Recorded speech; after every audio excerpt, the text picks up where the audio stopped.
Bon, rebonsoir, je vais vous faire une deuxième vidéo.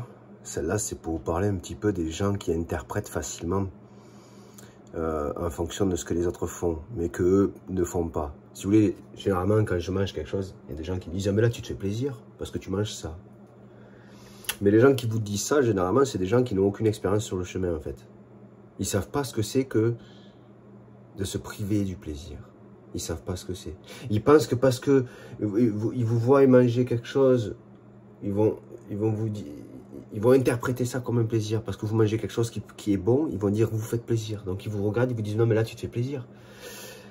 Alors quand ces gens-là feront l'expérience du chemin, puisque l'élocution est toujours facile, hein, c'est toujours facile de dire les choses, mais il n'est jamais facile de les faire. Sauf que quand on n'emprunte pas le chemin de la restriction, on n'a pas vraiment le contact avec ces choses-là. On n'a pas le contact réel avec ce qui se passe quand on se prive du plaisir. Que je vous explique vraiment ce qu'il en est quand on se prive du plaisir, que vous puissiez comprendre ce qu'il en est. Vous savez, vous avez envie de manger un morceau de chocolat. Vous ne pouvez pas manger ce chocolat. Vous ne le mangez pas.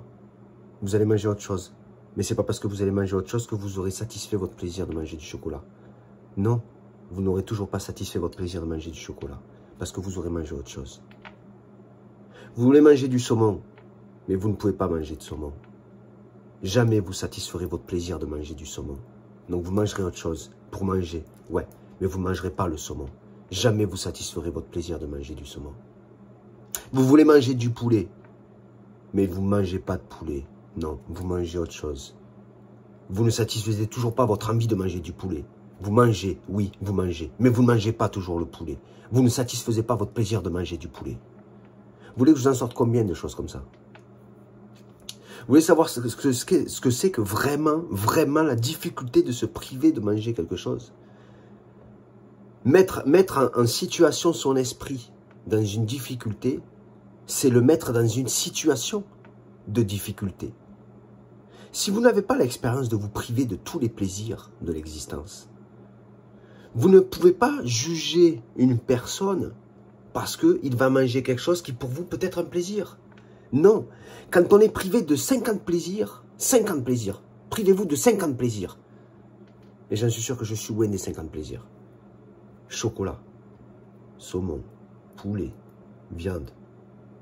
Et encore, hein, quand je parle de viande, il y a plusieurs viandes. Hein, les barbecues et les machins, tous ces plaisirs-là, les merguez, hein, les sandwichs, hein, et les kebabs, et les McDo, et tous ces plaisirs de restaurant. Combien de plaisirs je me prive exactement?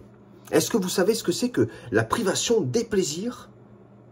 Vraiment pour ce qu'elle est. C'est pas parce que derrière je vais manger quelque chose qui pour vous peut paraître comme étant un plaisir que je satisfais mon plaisir. Je suis toujours dans l'interdiction des plaisirs. Et ça parce que vous ne le comprenez pas, parce que vous ne le vivez pas. Vous ne le vivez pas. Vous ne vivez pas dans la restriction de plaisir. Vous ne pouvez pas savoir ce que c'est que de se priver de plaisir. Pour vous, se faire plaisir, quand il y a à partir du moment où il y a un plaisir quelconque, ça y est, on se fait plaisir. Non, faux, complètement faux. Toujours facile à dire, mais personne ne le fait.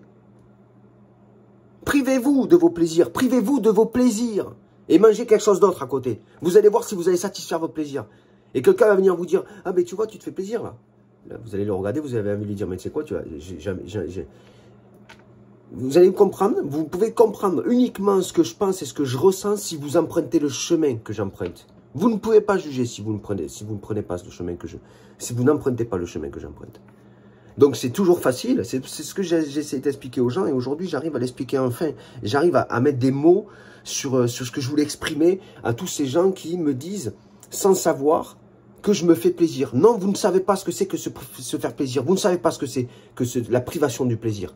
Privez-vous de tous vos plaisirs. Et mangez à côté. Alors oui, peut-être que vous avez mangé un truc qui peut faire plaisir.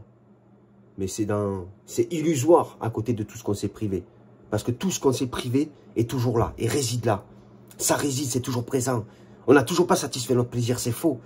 On n'a toujours pas satisfait notre plaisir. C'est pas parce qu'à côté je mangeais des pistaches que j'ai satisfait mon plaisir de manger du chocolat. Non, parce que j'ai toujours cette envie de manger du chocolat. Insatisfaction de manger du chocolat. Nul ne remplace un plaisir insatisfait. Nul ne remplace un plaisir insatisfait. Marchez sur le chemin pour comprendre ce que c'est. Et vous comprendrez ce que c'est que se priver des plaisirs, réellement. Je vous souhaite une bonne soirée. Et puis je vous dis à bientôt.